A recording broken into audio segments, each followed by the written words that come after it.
ማንጼ በስጋ በልታችሁ ታውቃላችሁ? ማንጼ በአማርኛ ትርጉሙ እርግጠኛ ባልሆንም ትንሹ አንጀት ሲባል አውቃለሁኝ። ትክክለኛ ትርጉሙን የሚያውቅ በኮሜንት ላይ ወየ ይበለኝ።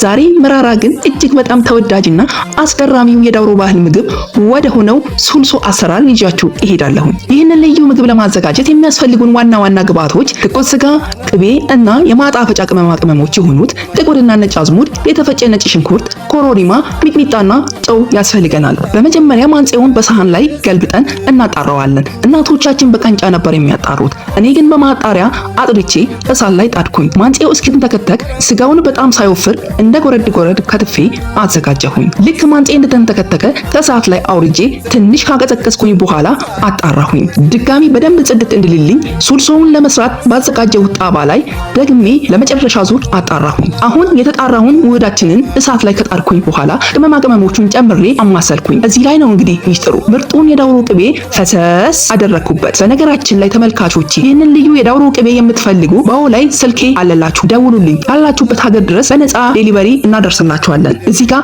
ትልቅ ጥንቃቄ ያስፈልጋል። ሱልሶ ላይ ስጋውን መብሰል የለበትም። ስለዚህ ውህዱ በጣባው ላይ በጣም ሳይፈላ በመጠኑ ሞቅ ሲል ብቻ አወረድኩት። ያዘጋጀሁትን ስጋ ጨምሬ አማሰልኩኝ። ስጋው ከውህዱ ጋር ሲዋሃድ የሚሰጠው ከለርና ሽታ ልዩ ነው። አሁን እስቲ ልቅመሰው። ዋው ቴስቱ ይለያል። ጣዕሙ ትንሽ ይመራል፣ ግን ደስ የሚል መራራነት ነው። ዳውሮ መጥቶ ሱልሶ ሳይበላ የሚሄድ የለም። እናንተስ ሞክራችሁ ታውቃላችሁ? ኮሜንት ላይ ንገሩ። ቤቱን ፎሎ ማድረግ እንዳትረሱ። ቪዲዮ ከተመቻችሁ ላይክ እና ሪፖስት በማድረግ ለሌሎቹ እንዲደርስ አድርጉት። ቻው።